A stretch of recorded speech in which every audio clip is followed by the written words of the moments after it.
El Señor es grande, el Señor es fuerte, el Señor es victorioso y porque Él es vencedor, nosotros somos más que vencedores. ¿Puedes repetirlo conmigo? Si Jesús es vencedor, yo soy más que vencedor. Aleluya. Y esta es la verdad, esta es la cosa que es más preciosa, es que tenemos nosotros las verdades en la Escritura para que podamos nosotros tomar de ellas y decir sí y amén. Sí, porque es mía, amén, porque se cumple. Amén. El Señor no es hombre para cambiar de opinión, el Señor es fiel, es verdadero. Y dice en la Escritura que aunque nosotros no permanezcamos fieles, Él permanece fiel. El Señor es grande, el Señor es precioso, el Señor es perfecto y es nuestro Salvador, nuestro Señor. Aleluya. Vamos a orar, vamos a tomar un momento para dar gracias al Señor. Así que inclina tu rostro donde estás, vamos a darle gracias a nuestro precioso Señor. Jesucristo, te damos gracias una vez más por tu presencia en medio nuestro. Te agradecemos, Señor, infinitamente tus misericordias, tus bondades. Agradecemos, Señor, que tú estés presente, Señor, en nuestras dificultades, atento siempre a nuestra oración. Espíritu Santo, pedimos que ahora tú aclares nuestra mente, nuestro corazón. Señor, abras la Escritura y traigas luz, Señor, a nuestra vida para vida eterna, Señor, como manantiales preciosos de agua fresca. Señor Santo, ponemos este tiempo, ponemos nuestra disposición y, Señor, quita cualquier impedimento, cualquier distracción, Señor, que impida que nosotros aprovechemos todo lo que tú tienes para nosotros el día de hoy. En nombre de Cristo Jesús, Señor nuestro, oramos. Aleluya. Amén. El Señor es maravilloso y esto es por quedarnos cortos con las palabras, ¿verdad? Muchas veces nosotros queremos decir algo grandioso o grande de Dios y nos quedamos cortos porque se nos acaban las palabras. El día de hoy, el Señor ha puesto en mi corazón traer un tema que hemos compartido ya en otras ocasiones también, pero vamos a darle un nuevo enfoque. Hemos hablado muchas veces acerca de nuestros gigantes, de cómo derrotar nuestros gigantes. Hemos hablado ya en otras ocasiones cómo enfrentarlos. Pero vamos a tomar un tiempo ahora y vamos a hablar de perder el miedo a los gigantes. No vamos a hablar tanto en la confrontación, no vamos a hablar tanto en la identificación, aunque vamos a identificar algunos. Pero vamos a tener el tiempo para perderle el miedo a los gigantes. ¿Cómo se pierde el miedo a un gigante? Bueno, yo no sé si cuando tú eras pequeño, antes de que aprendieras a nadar, le tenías miedo a lo profundo. Yo no sé si tú tuviste ese mismo temor que yo tuve cuando no sabía nadar, que el agua profunda me asustaba.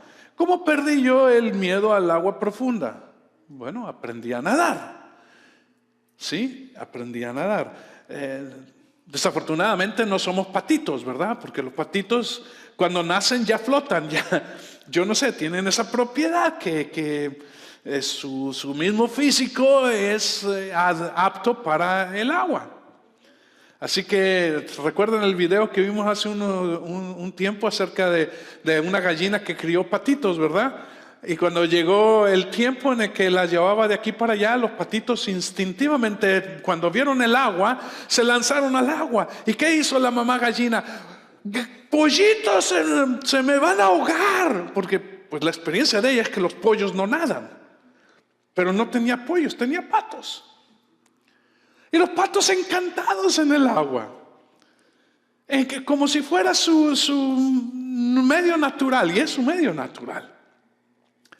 Más que andar buscando cositas ahí en la tierra, ellos buscan también el agua y son felices y se zambullen y se bañan y todo y les encanta el agua. Y ahí andaban los patitos, ya que se cansaron salieron. Y bueno, eso es lo que estamos viendo. ¿Cómo es que nosotros perdemos el temor o el miedo a los gigantes? Ese es el asunto, eso es lo que vamos a ver el día de hoy. Así que vamos a ir a la Escritura y vamos a ir a Primera de Crónicas, capítulo 20. Así que acompáñenme a la Escritura, Primera de Crónicas, capítulo 20, y vamos a leer el versículo 8. Esto está narrando las victorias que tuvo David y sus gentes, David y sus valientes. Si te fijas, es un capítulo que es muy cortito, solamente tiene 8 versos, pero habla de las victorias, es un resumen de las victorias de David y sus valientes. En el último versículo, en el versículo 8, leemos: estos descendían de los gigantes en Gat y cayeron por mano de David, por mano de sus siervos. Cayeron por mano de David y cayeron por mano de sus siervos. ¿Quiénes cayeron? Los gigantes. ¿Cuáles gigantes? Los descendientes, ¿sí? Los descendientes de los gigantes en Gat. Gat es una ciudad o una región de Filistea. Es una región de gente guerrera. Ustedes recuerdan que los filisteos siempre estuvieron en pelea con los israelitas. Los filisteos siempre tuvieron problema con los israelitas. ¿Y sabes por qué tuvieron problema? Porque ellos son guerreros y son carnales y son nada espirituales. Tienen sus dioses, son dioses de guerra. Nosotros tenemos un Dios de paz. Su nombre es Shalom. ¿Sí? Dios de paz. Ellos tenían Dios de guerra.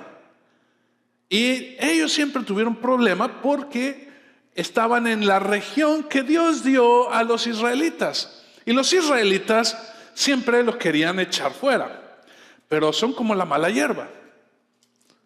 No sé si tú tienes tu jardín y te has plantado unas preciosas flores, unos preciosos arbustos.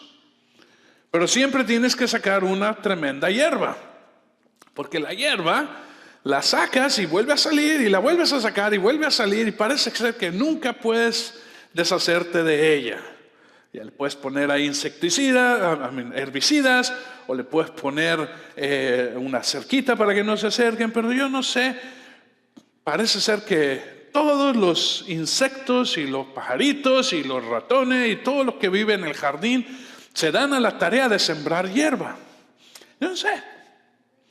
Y la hierba es muy sencilla, no es como la flor.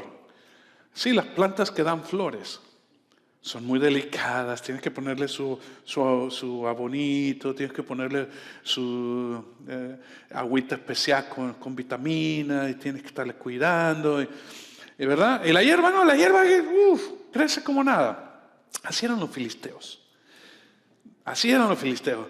Y ya habían derrotado a los filisteos y ya David tuvo victoria sobre ellos y salían otra vez. Ahora de esta otra región montañosa, ahora de este valle, ahora de acá. Y siempre salían, y yo no sé, pero ellos habían exterminado a los gigantes no sé cuántas veces. Y volvían a salir gigantes. Volvían de nuevo a salir gigantes. Y bien, esto es lo que se trata. Así que vamos a ver un poco más acerca de esto. ¿Por qué nosotros tenemos temor de los gigantes? ¿Por qué tenemos temor de ellos? En el libro de Números, si tú quieres ir a la Escritura, lo puedes leer, yo no voy a tomar el tiempo ahorita, pero en Números capítulo 13, versículo 33, está narrando la historia de los espías que habían ido a la tierra que Moisés había enviado y habían regresado con un reporte. Y el reporte era bueno hasta que llegaron a la parte de los gigantes. El reporte era muy bueno porque decían, ahí hay fruto, hay unas uvas que se dan preciosamente. Realmente la tierra es una tierra que fluye leche y miel. Es una tierra bendecida por Dios, ciertamente. Pero lo que vimos ahí nos ha llegado al punto en el que tenemos temor o miedo. dice que ellos dijeron, ahí están los gigantes, ahí hay gigantes. Dice, y primero dijeron, ahí hay gente de gran estatura.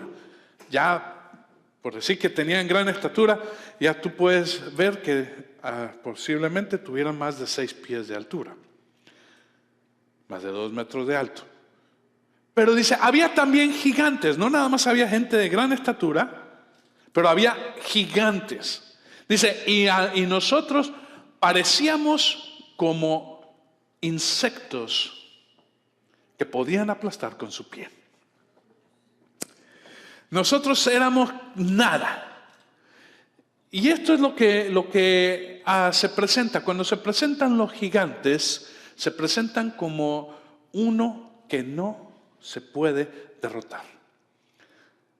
Ahora, les voy a estar dando algunos puntos, algunas cosas que si tú quieres irlas anotando, porque les voy a dar algunas que son allí, no son puntos, pero son cosas que si tú quieres llamarle principios, llámale principios, pero son cosas interesantes. La primera cosa interesante acerca de los gigantes es que ellos no tienen que hacer nada para causar miedo. Una de las cosas que es impresionante acerca de un gigante es que no tiene que hacer absolutamente nada para causarte un gran miedo. Simplemente es ser gigante. Eso es todo. ¿Interactuaron con ellos los espías? No. ¿Tuvieron que oírlos? ¿Los confrontaron? ¿Se acercaron? ¿Los persiguieron los gigantes? No. Simple y sencillamente los vieron. Y cuando los vieron dijeron, les temblaron las piernillas, ¿verdad? Se les hicieron gelatina. Y ahí estaban, ya no podían dar un paso porque hay gigantes, ¿verdad? Hay gigantes en mi tierra. Dios te ha dado la tierra prometida, y vamos a hablar un poquito espiritualmente. Dios te ha dado victoria, te ha dado que tú alcances una gran victoria y descubres que la tierra es realmente buena. Las promesas de Dios son hermosas, pero hay gigantes. Para Dios hay problema que haya gigantes. Ninguno. Ningún problema hay para Dios que haya gigantes en la tierra prometida. ¿No le dijo a Moisés, echaré delante de ti al Jebuseo, al Heveo, todos estos pueblos que están allí? En algunas ocasiones menciona 7, en otras 10. Todos los pueblos que están ahí. Y Filistea no era diferente, no era fuera de ello, estaba incluida entre las cosas, entre los territorios que le iba a dar a Moisés y en herencia por la promesa hecha a Abraham, Isaac y Jacob, que le daría todo ese territorio en herencia. Ellos van y ven, y cuando ven gigantes. Y esa es la primera cosa, que ellos ven y ven gigantes. Más adelante, cuando pasó el tiempo, ya dejamos en un lugar ahí a Moisés, a los espías, ya tenemos a Josué, a Caleb, tenemos todas las victorias que nosotros vemos en el libro de los jueces, en el libro de Josué primeramente, luego en el libro de los jueces, y llegamos al tiempo de David. Y cuando llegamos al tiempo de David volvemos a ver gigantes. ¿Sí? Cuando llegamos al tiempo de David, nosotros nos encontramos con otros gigantes, y la segunda cosa que nosotros vamos a ver, ¿sí?, es que ellos imponen temor gritando. Ellos imponen temor gritando. No sé si has visto tú alguna vez un bravucón, y lo primero que hace es gritar. Y cuando te grita, tú te haces pequeño. He visto muchas películas y gracias a Dios a mí no me tocó estar en el ejército. Si hubiera estado, bueno, pudiera hablar de ello, pero a mí me salió el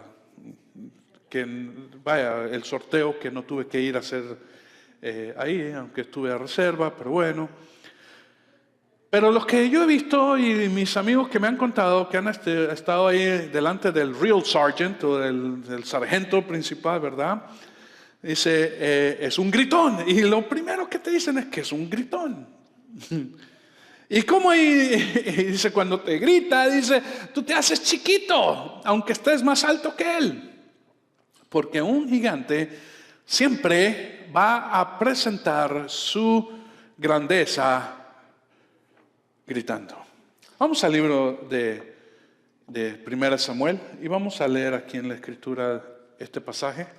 Capítulo 17, aunque no vamos a leer todo porque ustedes ya conocen la historia. Espero que conozcan la historia y si no, pues deleítense, porque estas son de las grandes victorias, las grandes historias que hay en la palabra para nosotros, para nuestro beneficio, para nuestra edificación. Brevemente, porque está hasta el versículo 11, y si hay tiempo, vamos a leerlo. Dice que los filisteos se reunieron, capítulo 17, versículo 1. Dice, reunieron sus ejércitos para la guerra y se concentraron en Soco, que pertenece a Judá, y acamparon entre Soco y Aseca en Efes Damim. Ahora, ellos siempre pelean, y esto es típico, los ejércitos siempre pelean en valles. Raro pelean en montañas porque el que está arriba siempre tiene ventaja, entonces siempre pelean en un valle. Y aparte, la otra cosa que ellos utilizaban esta estrategia, el enemigo utiliza esta estrategia, es porque en los valles pueden mostrar su gran ejército. En la montaña no, porque no se ve. Y muchas guerras eran ganadas antes de pelear, sin derramar una sola gota de sangre. Porque cuando el enemigo mostraba su poderío, el otro pueblo decía, no puedo. Y con eso era suficiente. Dice, y Saúl y los hombres de Israel se reunieron y acamparon en el valle de Ela y se pusieron en orden de batalla para enfrentar a los filisteos. Ahora, fíjate bien en la estrategia de los filisteos. Dice, y los filisteos estaban a un lado del monte e Israel estaba al otro lado del monte y entre ellos había un valle. Entonces de los ejércitos de los filisteos salió un campeón llamado Goliat de Gat. Recuerdan que acabamos de hablar de Gat. Bien, dice, cuya altura era de 6 codos y un palmo. Yo no sé quién tuvo el valor de ir y checar que tenía realmente 6 codos y un palmo. ¿Verdad? Yo diría, bueno, es aproximadamente como 6 codos y eso es suficiente. Ya para que estés seguro que tiene 6 codos y un palmo era porque estabas muy cerca de él. Pero bueno, a mí me causó curiosidad el encontrar este detalle, ¿verdad? 6 codos y un palmo. 6 codos, tú lo pones en metros, son aproximadamente unos 3 metros aproximadamente. En pies son como 9 pies, ¿sí? Entonces, 9 pies de alto es un señorón, ¿verdad? Bueno, no es el gigante más grande, porque hemos encontrado en la Biblia, ahorita vamos a ver que hay gigantes más altos que Goliat, pero ya encontrarte con una persona de 6 pies muchas veces es bastante. 7 pies como algunos basquetbolistas, bueno, ya es excepcional. 9 pies tenía el angelito y dice que no nada más eso, pero era bastante fuerte. Sigamos leyendo, dice, tenía un yelmo de bronce sobre la cabeza y llevaba una cota de malla y el peso de la cota de malla era de 5,000 siclos de bronce. Tenía también grebas, que es una pieza de armadura que protege las piernas, dice, de bronce en las piernas y una jabalina de bronce colgada entre los hombros. El asta de su lanza era como un rodillo de telar y la punta de su lanza pesaba 600 siclos de hierro y su escudo iba delante de él. Y Goliat se paró y subraya, gritó. Dice, Goliat se paró y gritó a las filas de Israel diciéndoles, ¿para qué habéis salido a poneros en orden de batalla? ¿Acaso no soy yo filisteo y vosotros siervos de Saúl? escogeos ahora un hombre y que venga contra mí. Si es capaz de pelear conmigo y matarme, entonces seremos vuestros siervos. Pero si yo lo venzo y lo mato, entonces seréis nuestros siervos y nos serviréis. De nuevo el filisteo dijo: hoy desafío las filas de Israel, dadme un hombre para que luchemos mano a mano. Cuando Saúl y todo Israel oyó las palabras del filisteo, ¿qué? Se acobardaron y tuvieron gran temor. ¿Por un hombre? No, por el grito de un hombre. Por un hombre, no. Porque él desafió y dijo: yo puedo más que cualquier valiente que tú tengas en tu ejército. En realidad no era así. En realidad los gigantes son muy diestros, ejercitados muchas veces en el uso de las armas, pero son también toscos. Y por lo mismo que llevan mucho armamento, no son ágiles o tan ágiles como un hombre de guerra con armadura ligera. Y esta es la razón por la cual David, cuando se enfrenta a Goliat, se enfrenta a él sin armadura. Porque Saúl le dijo, cuando David le dijo: voy a pelear con Goliat, yo lo voy a desafiar, lo voy a vencer, será como un león o como un oso, que cuando venían a atacar mis ovejas yo los tomaba y los mataba. Dice: este no es diferente. Además, ha osado hablar en contra del Dios de Israel. Dice: y por eso Dios lo va a poner bajo mis manos y le voy a cortar su cabeza. Entonces Saúl lo vistió de armadura y le puso su armadura. ¿Y sabes qué es lo que le estaba haciendo Saúl? Le estaba poniendo su armadura de cobarde.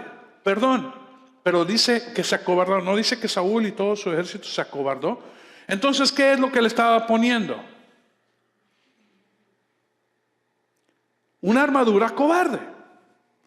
Fíjate bien que muchas veces nosotros no entendemos las cosas espirituales y tomamos las cosas que están en el mundo de la gente que no conoce las cosas espirituales y nos vestimos de esas cosas, y así vamos a enfrentar nuestros gigantes. Y esa no es la forma. Dice que Dios le dio la estrategia a David, y David, no pudiendo moverse con esa armadura que le habían puesto, porque ¿qué sucede con una armadura de un cobarde? Te hace cobarde igual. Ahora, eso no dice en la Escritura, pero yo quiero que tú entiendas lo que está entre líneas. Y que ese detalle no se le pasó al Espíritu Santo para dejarnos saber a nosotros hoy que muchas veces tomamos armaduras de cobarde. Y cuando las ponemos, nos hacemos igual de cobarde. Pero Dios nos ha dado una armadura que es especial, ¿no es verdad? No dice ahí: tomad el yelmo de la salvación, tomar el escudo de la fe, ¿verdad? Él nos ha dado una armadura especial que no tiene que ver nada con la armadura que da el mundo o con la armadura que da el espíritu religioso. Mira, hazte estas oraciones, hazte estas penitencias, eso es armadura cobarde.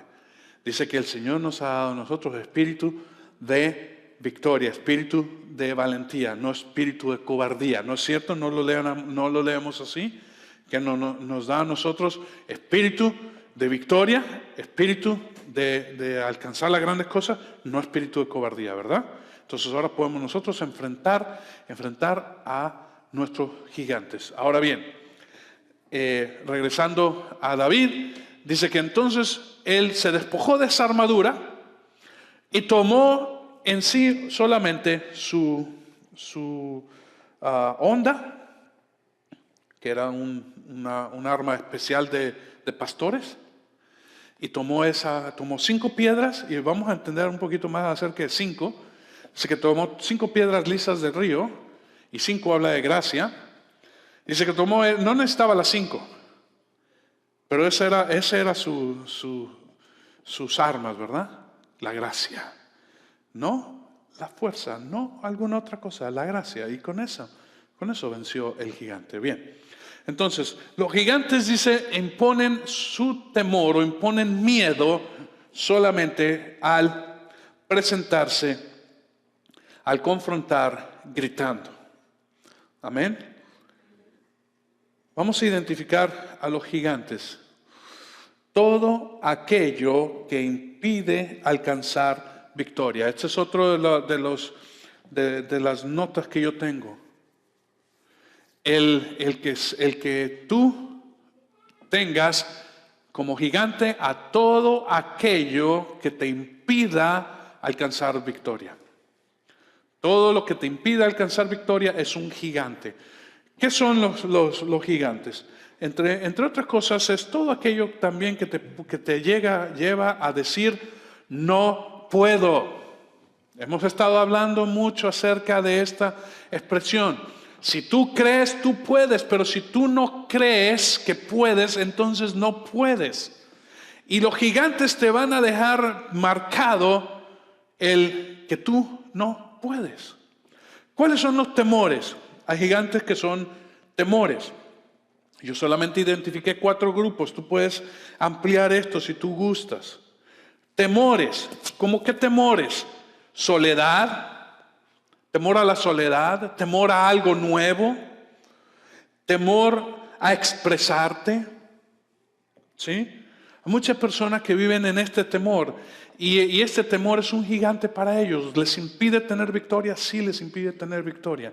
Muchas veces no toman un trabajo nuevo porque precisamente tienen temor de algo que no conocen. No quieren tomar un nuevo desafío, una nueva posición. Tienen temor a estar solos cuando sabes que Dios es tu esposo, Dios es tu padre. Dios está contigo, dice, yo estaré contigo, no le dijo así a Josué, yo estaré contigo todos los días de tu vida, ¿sí? Yo estaré contigo todo el tiempo. Así como estuve con Moisés, así estaré contigo.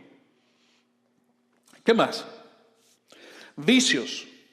Los vicios, si ustedes conocen algunos vicios, pero ¿sabes qué? Hoy en este tiempo, en el siglo XXI, pero ya estamos en el siglo XXI, cuando yo nací estábamos en el siglo XX, pero ahora estamos en el siglo XXI. Y el siglo XXI tiene algunas cosas. Antes, al final del siglo XX, uno de los vicios más fuertes que había, que impedía victorias en el pueblo de Dios, era la televisión. Ahora la televisión ha pasado a un segundo término. ¿Cuál es el principal vicio que hay entre el pueblo de Dios? La internet, el Facebook, el Twitter, esas cosas. Y hay gente, hermanos, que no pueden vivir sin eso. Dedican más tiempo a poner ahí algunas cosas y subir videos y frases y algunos versículos en vez de poner su tiempo para algo más edificante. Perdón, pero es así.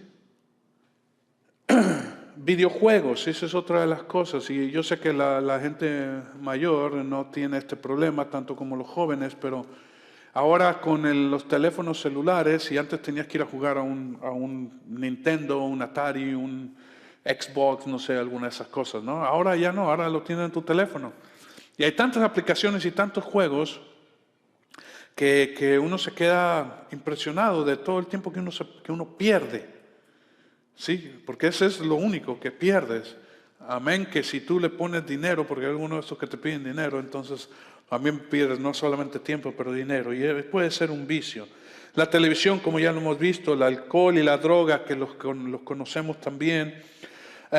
¿Sabes otro de los vicios que yo he descubierto en la sociedad? He descubierto los gastos innecesarios.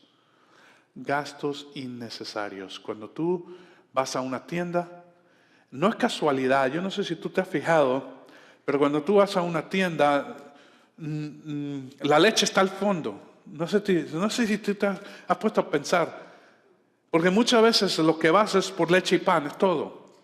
Y la leche está al fondo y el pan está al fondo, pero del otro lado. No sé si tú te has fijado en la estrategia de los supermercados. ¿Por qué está al fondo y por qué están separados las cosas esenciales? Porque te hacen pasar por las filas para que veas otros productos, los cuales tú no tenías ninguna intención de comprar, pero como vas por allí, dices, ¡ah! Otro secreto que hay es nunca vayas al supermercado cuando tengas hambre. Son vicios cuando no puedes dejar de hacerlo, cuando es imposible para ti dejar de hacerlo, ¿no? Flaquezas. Flaquezas, yo puse aquí primeramente puntualidad, y es una de las grandes cosas que tiene sobre todo el pueblo de Dios. Pero también no es la única flaqueza. Otra flaqueza grande es tomar lo que no es tuyo. Gloria a Dios que no todos tienen flaquezas. Pero una de las flaquezas que es bien tremenda es los caprichos. Regresamos a comprar algo que no necesito. ¿Por qué compras? ¿Por qué haces esto? ¿O por qué compras un alimento aunque no tengas que comprar? Porque es un capricho. Es que yo tengo que tenerlo. ¿Por qué cambiaste el auto? ¿Por qué te compraste un vestido nuevo, zapatos nuevos? Y podemos entrar en todo eso. Aprendamos nosotros, hermano. Y yo no te digo, un capricho no es malo cuando tú tienes lo suficiente para todo lo demás. Y tú tienes, entonces tú te puedes dar. Y ya no se llama capricho, se llama un gusto. Me doy el gusto, ¿verdad? Así como nosotros no tenemos necesidad de ir a comer a un restaurante, pero nos damos el gusto. ¿Por qué? Porque tenemos los biles pagados, tenemos la casa en orden, entonces vamos y podemos ir a un restaurante y darnos un gusto. Pero hay gente, hermano, que no lo hace por gusto, sino por capricho. O por mostrarle a los demás que ellos tienen o pueden lo que no tienen ni pueden. Y ves la tarjeta de crédito hasta el borde, ¿verdad? Ok.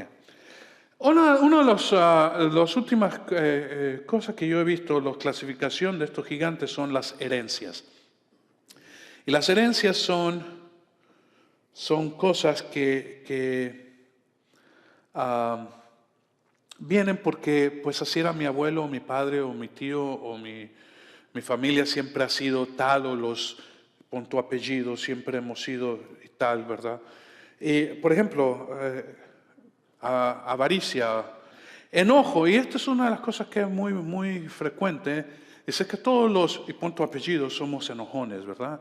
Y entonces ahí, y pones tu apellido, siempre son los enojones. En algunas partes venía uno que era, y no lo puse aquí, pero cobardes, y te dice, todos los que son de tal región son cobardes. Pero también la enfermedad viene por herencia, y tú puedes cortar esto. Es que, si te fijas que el doctor cuando te hace alguna pregunta, cuando vas a él, dice, bueno, y en tu familia hay gente que es diabética, en tu familia hay gente que padece el corazón. Entonces, ¿por qué? Porque ellos conocen lo que es la herencia o las enfermedades que son hereditarias.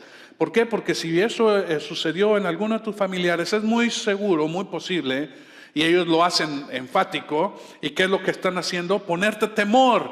Porque un doctor grita, aunque no te esté gritando audiblemente, te está diciendo, vas a caer en enfermedad porque tu abuelo padeció la enfermedad. Y ese es un grito de un gigante. ¿Entendemos? Tú puedes cortar tu herencia, porque la herencia que tenemos nosotros ahora es Jesús. Esa es nuestra herencia, amén. Y en Jesús nosotros tenemos victorias y no tenemos ninguna enfermedad, porque yo no conozco que haya ninguna enfermedad, ¿verdad? Sino puras victorias y puras cosas grandes, amén. Entonces, otro de los puntos o de los principios que quiero que le pongamos antes de seguir adelante es: los gigantes también nacieron bebés. ¿Qué quiere decir esto? Que muchas veces tú dejas que un gigante sea gigante porque le dejas ser gigante. Amén. Pero un gigante no necesariamente nace gigante. De hecho, nunca nacen gigantes, nacen bebés, ¿no es cierto? Que desarrollen sus huesos y sus músculos y su estatura. Eso después. Pero si son pequeños, los puedes derrotar rápido.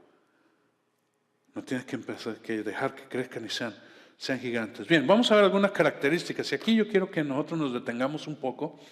Y dice en 1 Crónicas capítulo 20, versículo 6, acerca de uno de estos grandes gigantes. Dice que tenía como característica 6 dedos en cada mano y 6 dedos en cada pie. En total 24. Yo quiero llamarte la atención acerca de estos números porque no en sí físicamente no es ningún impedimento y hay personas que tienen 6 dedos en cada mano y son diestros y son hábiles y no hay ningún problema. Pero lo que yo quiero que entendamos es el aspecto espiritual.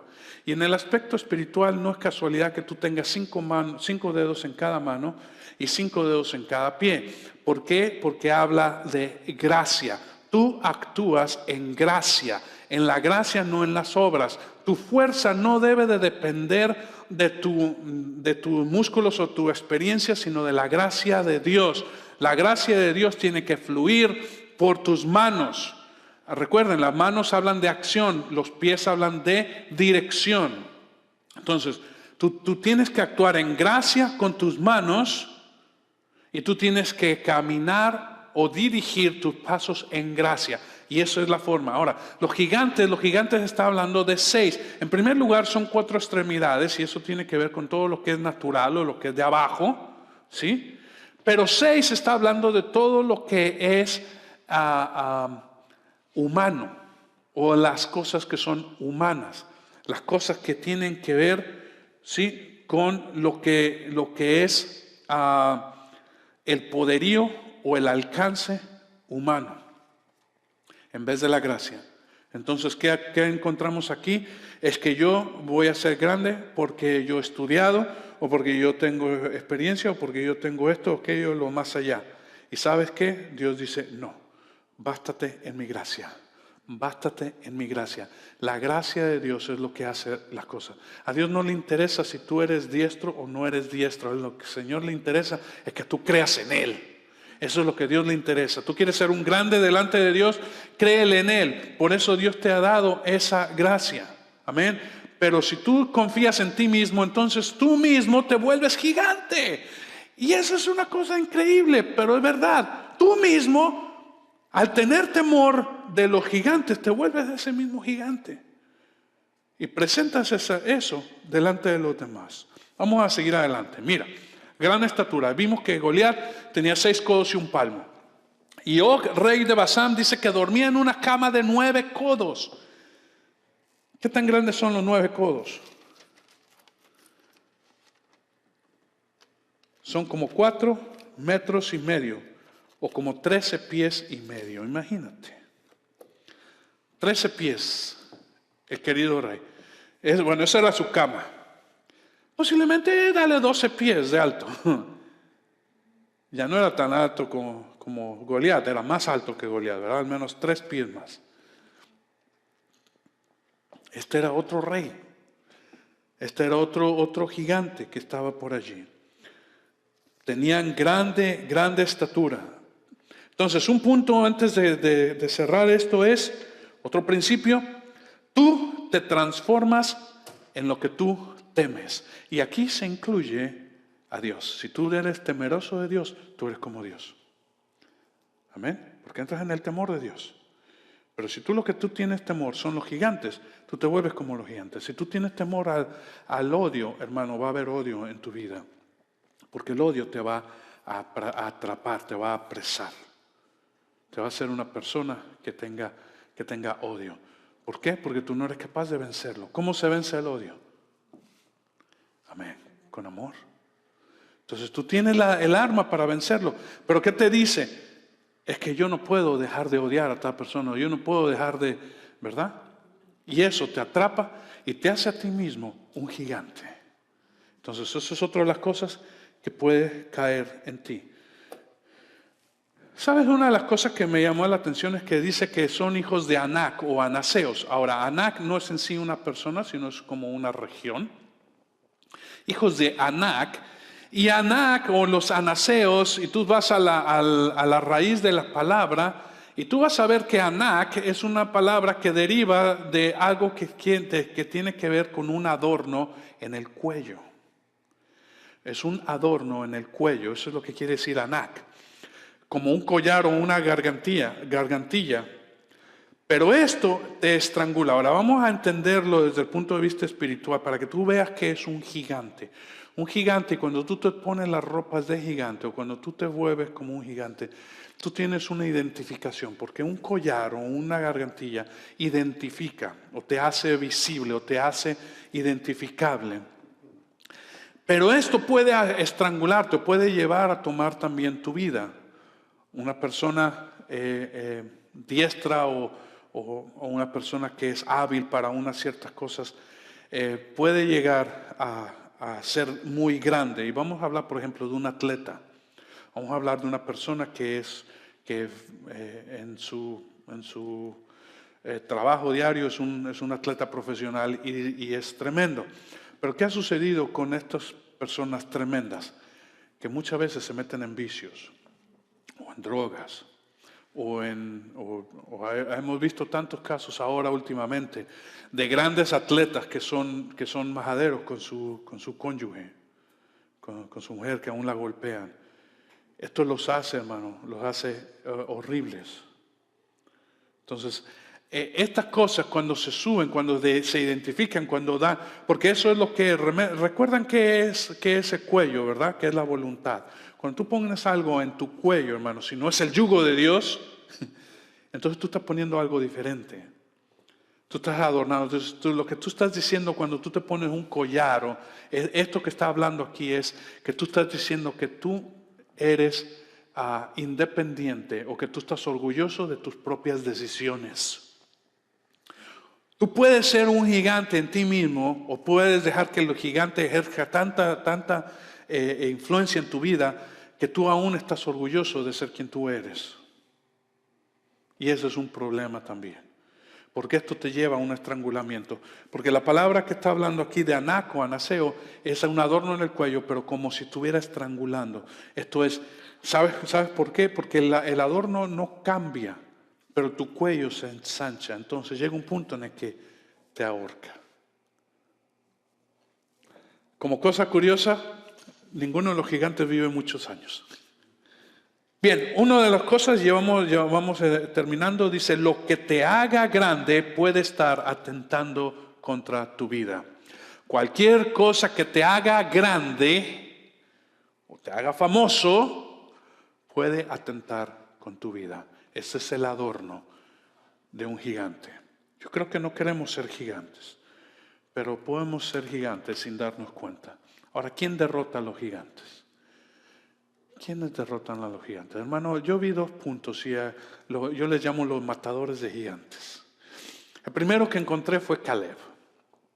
Y Caleb dice que expulsó a los gigantes en su heredad. Porque a él le tocó esa parte, la parte filistea. Él le tocó esa parte y no creo que, bueno, no importa dónde le tocó, la cosa está en que él echó fuera o expulsó a los gigantes.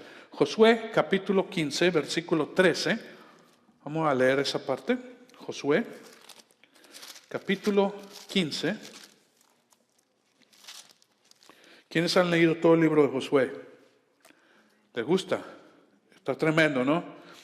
Versículos 13 y 14 dice, y dijo Caleb, hijo de Jefoné, y dio a Caleb, hijo de Jefoné, una porción entre los hijos de Judá, según el mandato del Señor a Josué, es decir, Kiriat Arba, siendo Arba el padre de Anac, es decir, Hebrón. Y Caleb expulsó de allí a los 3 hijos de Anac, a Sesaí, a Imán y Talmai, hijos de Anac. Y después dice, y de allí subió contra los otros habitantes y siguió hablando de todo lo demás. Bien, pero es tremendo, porque Caleb es una persona que conoce su heredad.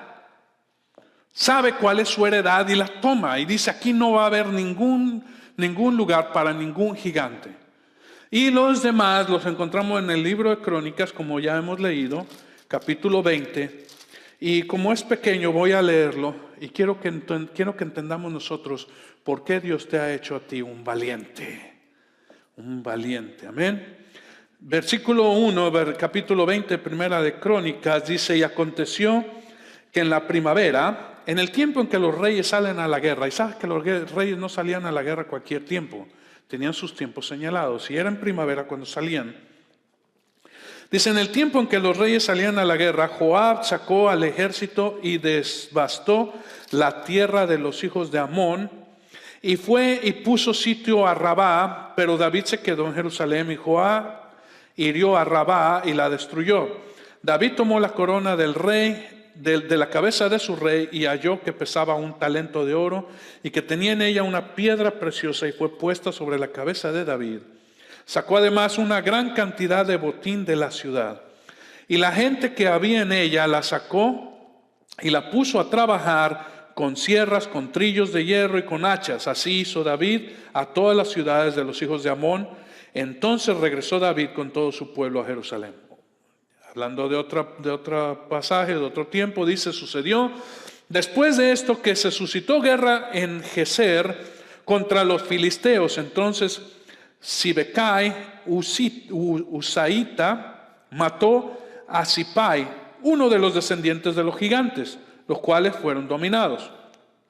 De nuevo hubo guerra contra los filisteos, y Elnán, hijo de Jair, mató a Lami, hermano de Goliat geteo. El asta de su lanza era como un rodillo de tejedor. De nuevo hubo guerra esta vez en Gat, donde había un hombre de gran estatura que tenía 24 dedos, 6 en cada mano y 6 en cada pie. Él también descendía de los gigantes. Cuando desafió a Israel, lo mató Jonatán, hijo de Simea, hermano de David. Estos descendían de los gigantes en Gat y cayeron por mano de David y por mano de sus siervos. ¿Sabes qué, hermano? Este es el mismo tiempo en el que están el pueblo de Dios enfrentando a Goliat. Solamente que ha pasado ya tiempo. Ya murió Saúl y todos los cobardes, diría yo. Se ha levantado una nueva generación con un rey que no le teme a los gigantes. ¿Le temía Saúl a los gigantes? Sí, Saúl le tenía temor a los gigantes. Y un rey que le tenía temor a los gigantes, ¿cómo es su ejército? Un ejército que le tiene temor a los gigantes. David no le tenía temor a los gigantes, y su ejército tampoco le tenía temor a los gigantes. Ya entendimos entonces quién vence los gigantes. Hermano, aquí David es Jesús, y nosotros somos su pueblo. Y si Jesús no le tuvo temor a ningún demonio, ni a ningún espíritu inmundo, ni a ningún espíritu religioso, entonces nosotros podemos vencer nuestros gigantes. ¿Estás conmigo? Aleluya. ¿Quiénes derrotan entonces a los gigantes? Los hijos de Dios. Amén. Y este es el último punto, el último principio. Los valientes de Jesús, o los valientes de Dios, vencen cualquier gigante. Sea que venga contra ti de fuera o que esté en tu propia vida. Puedes tener en tu propia vida gigantes y tienes que derrotarlos, para que el único que sale victorioso en toda tu vida sea Jesús. Pero si vinieran de fuera, también tienes cómo vencerlos. ¿Por qué? Porque no hay lucha contra carne y sangre, sino contra principados y potestades. Pero nosotros tenemos victoria en Cristo Jesús. Amén. Amén. Vamos a orar. Señor, te damos gracias. Una vez más, Espíritu Santo, sella la palabra. Y danos, Señor, el entendimiento que somos valientes de Jesús. Así como en aquel tiempo, Señor, los vencedores de gigantes fueron los siervos, los valientes de David. Ahora, Señor, nosotros somos valientes de Jesús. Somos ahora nosotros investidos del poder de lo alto. No con espíritu de cobardía, pero con espíritu, Señor, de victoria. Con espíritu, Señor, de hombres grandes espiritualmente, que no le tienen temor a ningún espíritu inmundo, a ningún gigante que se levante en nuestra vida fuera de ella. Señor, porque tú eres vencedor, somos nosotros más que vencedores. En Cristo Jesús oramos. Amén.